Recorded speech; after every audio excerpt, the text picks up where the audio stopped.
Halo Sobat Daya, ketemu lagi di modul pelatihan online daya.id. Sobat Daya pastinya senang banget ya bermedia sosial dan membagikan berbagai macam hal. Nah, tapi Sobat Daya pernah tahu nggak atau pernah merasa nggak mungkin aja Sobat Daya itu oversharing di media sosial? Nah, apa sih oversharing di media sosial? Dan bagaimana caranya supaya kita bisa melakukan pembatasan digital agar tidak terjadi yang namanya oversharing di media sosial? Nah, untuk itu, yuk kita simak penuturannya Mbak Mufidah.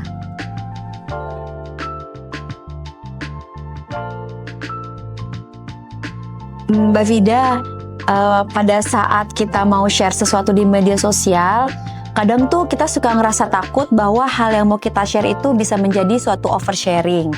Nah, sebetulnya apa sih yang dianggap sebagai oversharing itu, Mbak? Ya, ini fenomena yang sehari-hari sekali ya, dan kita perlu berhati-hati sih memang ya ketika sharing sesuatu di media sosial. Oversharing di media sosial itu adalah ketika kita membagikan terlalu banyak informasi yang bersifat pribadi, informasi yang berkaitan dengan emosional tertentu, atau informasi yang sifatnya sensitif itu di platform online. Ini perlu berhati-hati karena dampaknya bisa buat kita di masa sekarang maupun di masa mendatang ke depannya gitu ya. Biasanya ada 5 jenis informasi yang kita perlu lebih berhati-hati nih.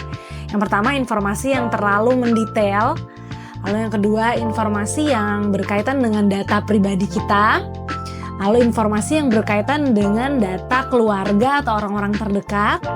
Lalu juga yang keempat, biasanya informasi yang berkaitan dengan pengalaman kita sebelumnya, terutama pengalaman traumatis. Nah, yang terakhir ini nih ya, yang juga harus hati-hati adalah informasi atau keluhan-keluhan tertentu yang berkaitan dengan pekerjaan kita. Itu. Nah, 5 hal ini kita perlu lebih berhati-hati dan lebih menyaring siapa audiens yang mendengarkan atau melihat cerita kita. Oh gitu ya Mbak, jadi apa aja nih tanda-tandanya kalau semisalnya kita sudah melakukan oversharing di media sosial? Ya, ada 6 ciri bahwa kita sudah mulai oversharing nih atau berlebihan dalam membagikan informasi di media sosial ya. Jadi yang pertama, kalau kita sudah mulai membagikan terkait dengan masalah. Masalah ini baik masalah tentang diri kita maupun tentang orang lain. Ini tetap perlu berhati-hati. Karena lagi-lagi kita tidak tahu siapa yang akan bisa menjaga dengan baik informasi masalah tersebut, maupun siapa yang akan bisa membagikan atau memberikan komentar dan efek negatif pada diri kita nih. Baik ini masalah mulai dari ketika berkonflik dengan orang lain, pertengkaran kita dengan orang lain, atau mungkin masalah terkait keuangan, sampai dengan masalah terkait fisik, kesehatan fisik ya, ataupun kesehatan mental kita, tetap perlu ada batasannya. Yang kedua, kita sudah mulai oversharing kalau kita sudah mulai membagikan informasi yang krusial mengenai data pribadi kita nih. Misalnya nomor identitas tertentu, lalu data anak-anak, status kesehatan kita ataupun kesehatan keluarga, atau alamat rumah kita atau rumah keluarga tertentu, dan juga ini nih lokasi kita saat ini. Atau ini kadang yang kita luput ya biasanya. Ini sudah mulai perlu berhati-hati ya kalau membagikan data seperti ini. Yang ketiga ini berkaitan dengan orang lain nih. Kalau tadi mungkin yang pertama dan kedua terkait masalah kita atau data kita ya. Nah, yang ketiga ini kalau kita oversharing, biasanya itu sudah mulai melewati batas-batas privasi orang lain. Itu apakah mungkin membagikan foto orang lain atau cerita orang lain atau mungkin masalah orang lain ya, privasinya yang kita langgar tanpa izin dari orang tersebut.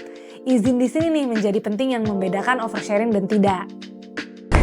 Yang keempat, kalau kita tadi lihat yang nomor 1 sampai nomor 3 adalah berkaitan dengan informasi atau data yang dibagikan.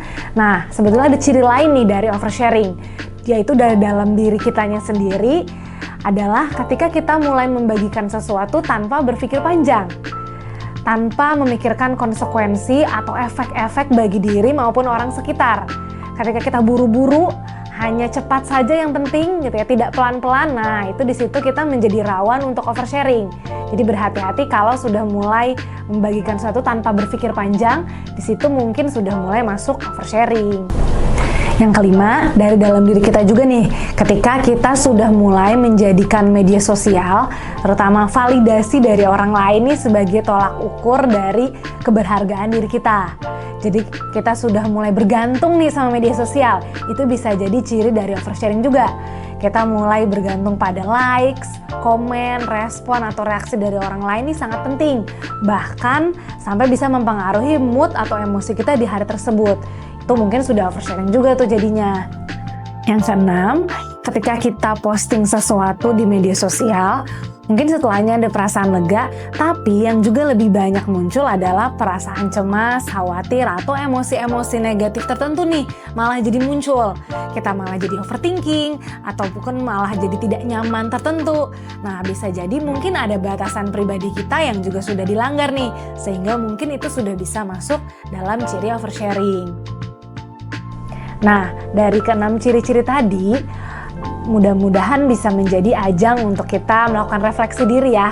Bukan untuk menjadi momen panik atau khawatir berlebih tentunya, tapi supaya menjadi lebih berhati-hati dalam membagikan informasi, terutama terkait diri dan orang sekitar di media sosial.